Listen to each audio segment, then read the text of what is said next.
Сәлем достар, бүгін хош иісті жұмсақ пияз қосылған нан дайындаймыз. Кез келген тағаммен керемет үйлеседі.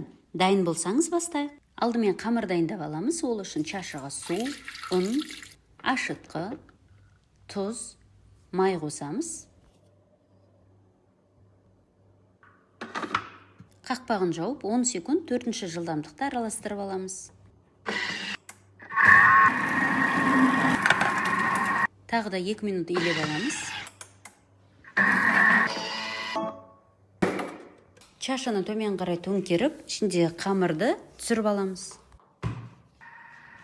Қамырдың басын біріктіреміз де, 2-ге бөліп, әрқайсысын пакетке салып, жарты сағатқа демалдыруға жібереміз. Осы уақытта салмасын дайындай берсек болады. 2 жуаны алып, майдалап тураймыз. Тұз сеуіп еземіз. Жуаны майға бір қуырып алса да болады. Қамыр демалам дегенше майды да термомикске ертіп алсақ болады.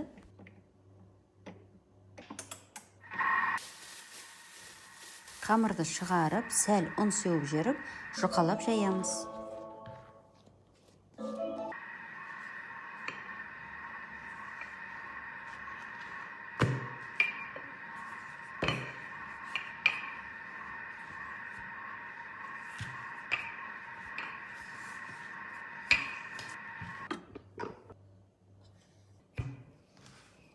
Оған майды құйып жағамыз.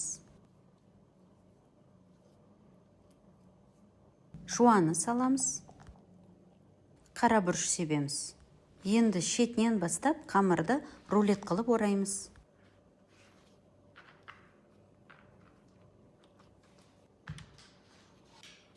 Он 15 минут тағда демалдыруға жібереміз. Осы уақытта пешті қыздырайық.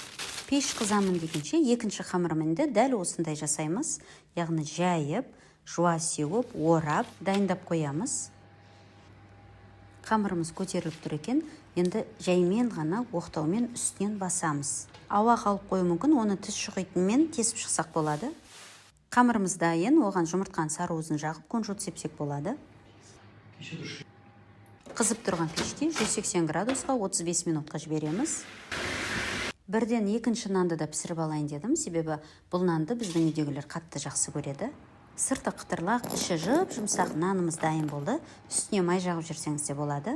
Міндетті түрде дайындап көріңіз. Ал сіз термомикспен қандай нанның түрлерін дайындадыңыз? Комментарийде жаза кетсеңіз.